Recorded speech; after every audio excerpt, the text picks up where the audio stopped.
Ghost Squad just received an important message. The attack on the network begins today. The machines will stop at nothing to infiltrate the network with their so-called human punishment virus. Now it's up to us to draw our courage and put a stop to the machine revolution. Unless, of course, you're a machine yourself. Work to pick up and deliver data chips to the network, but be careful. Are your fellow players really who they claim to be? Or have you already been infiltrated? And remember, the machines aren't the only ones we have to worry about. The Fallen and the Legion are cunning and ruthless, and they will each cause their own sort of chaos. Will you be the salvation of mankind, or its downfall? This is Human Punishment: The Beginning.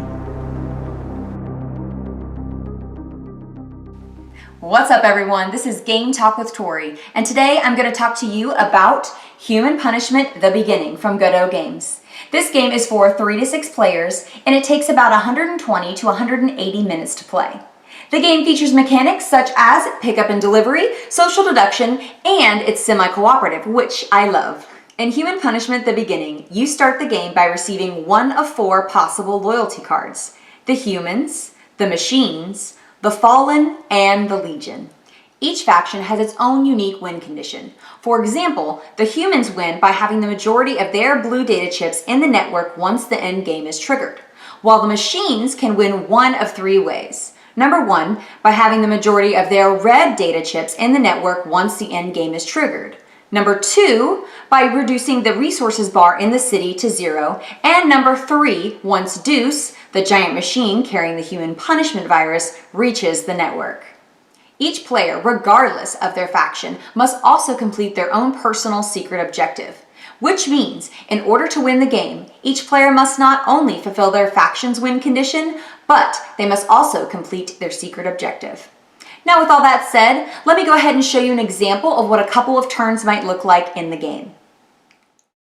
So here we have a 4-player game of Human Punishment: The Beginning. As you can see, we have 2 characters over here, and the other 2 characters are off camera just so that I could zoom in and let you get a closer view of the board. The game is set up as in progress, so as you can see, we already have some enemies out on the board, and our characters have already taken a few turns as well. During setup, each player drew a random loyalty card that would determine which faction they are a part of. Off camera, we have Nova as a human and Jaden as the Fallen. And over here, we have Dryden as a machine and Havoc as a human. And first up, it's Dryden's turn. And he is over here in Area 5 at the Monolith. So I'm going to use my 1 movement point to move to Area 6. Each area, which are marked by the yellow numbers you see here, have multiple locations within them that you can visit. It does not cost you an additional movement point to move to a location within an area. So in Area 6, we have the isolation cube and the network. Since I have a data chip, I am going to move to the network.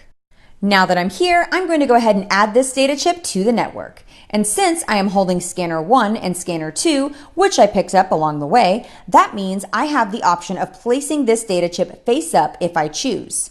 But since I'm adding a machine chip to the network, I don't really want to share that information with the other players. So I'm going to go ahead and choose to place this chip face down. Now that that's done, I get to choose a reward for bringing in a data chip, and I'm going to choose to take 1 level boost. Typically, you have to complete certain tasks in order to take a level boost, so this is a great reward. Now I'm going to boost my security, and by doing this, this gives me +1 strength, which is really good because Dryden currently has 0 strength, as you can see here, so this is going to give him a much better chance when it comes to doing damage in a fight. Now, I just need to return my scanners back to their appropriate locations and then set the guard level to -1. Now that I've finished the action phase, it's time for the enemy activation phase. So we're going to roll this orange die and see if any enemies already on the board are going to attack. So we have rolled a 5, which means all enemies within Area 5 are going to attack.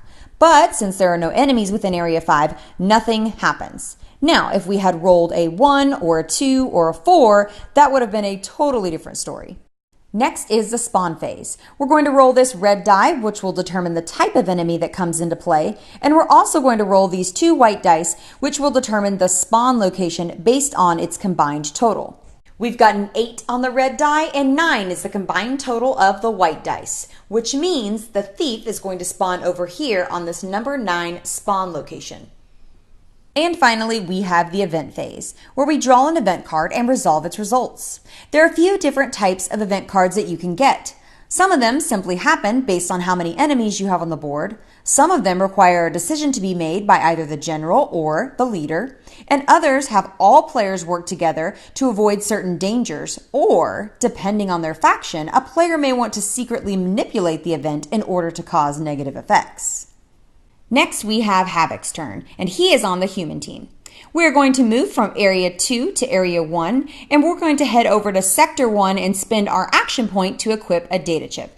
Now you'll see here that next to each stack of chips, it tells you how many of each type of chip are there in this stack. So right here, there are 6 blue human chips, 3 red machine chips, and 2 gray outlaw chips. So we're just going to grab one here off the top, and unfortunately for us as a human player, this is a machine data chip, which is just really bad luck since there's only 3 in this stack.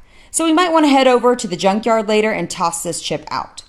Normally, this would be the end of our action phase since we've used all of our movement and action points. However, Havoc is going to play this program card, which is a mech upgrade. This is going to allow me to get 1 additional movement point or 1 additional action point. And I am actually going to take the action point and use that to go over and attack this enemy here. When attacking an enemy, you will play a number of red cards from your hand, then subtract that total from the enemy's total defense. The number of red cards that can be played is indicated to the right of our strength. So this says here that we can play 1 red card.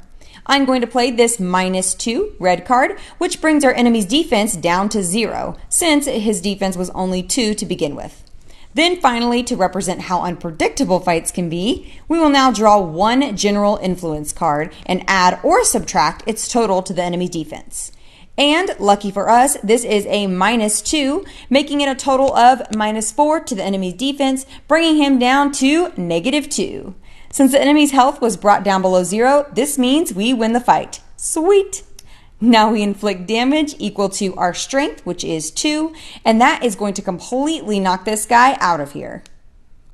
Now that is the end of Havoc's action phase, so then we would move on to the enemy activation phase, the spawn phase, and finally the event phase, just as we did in the previous turn. Play will continue this way until one of the victory conditions or loss conditions are met. During the game, you will eventually trigger the human phase and the machine phase. The human phase is triggered once Tier 1 in the network is completely full of data chips. The machine phase is triggered once Tier 2 is completely full of data chips. Each phase is very important as it reveals information about what data chips are actually in the network. During the machine phase, you're going to have that classic social deduction game moment where everybody shuts their eyes and certain players get to open their eyes and do things like figure out who their teammates are, or you might even be able to change another player's faction to that of your own, which means you could start the game as a human, but then midway be changed to a machine or legion. The game is full of twists and turns. At times, I would feel so sure of who I could trust. But then, the very next turn, that person would do something that would make me completely question whether or not I should be aligning with them. Moments like these are what I love about social deduction games. If you're a fan of heavier hidden role games such as Battlestar Galactica and Nemesis, then this is one you'll for sure enjoy. Or maybe you like lighter, quick social deduction games and you're looking to dive headfirst into something more challenging and in-depth. Then this is one that I would definitely look into. Human Punishment: The Beginning is full of great theming, beautiful artwork, intense gameplay, and lots of content that'll keep you coming back game after game. Be sure to check out Human Punishment: The Beginning on Kickstarter January 25th. I sure hope you've enjoyed watching this video. If you did, I'd really appreciate it if you give it a like and subscribe if you'd like to see more. You can also follow my own personal gaming adventures on my Instagram @GameTalkWithTori. Thank you guys again so much for watching and happy gaming!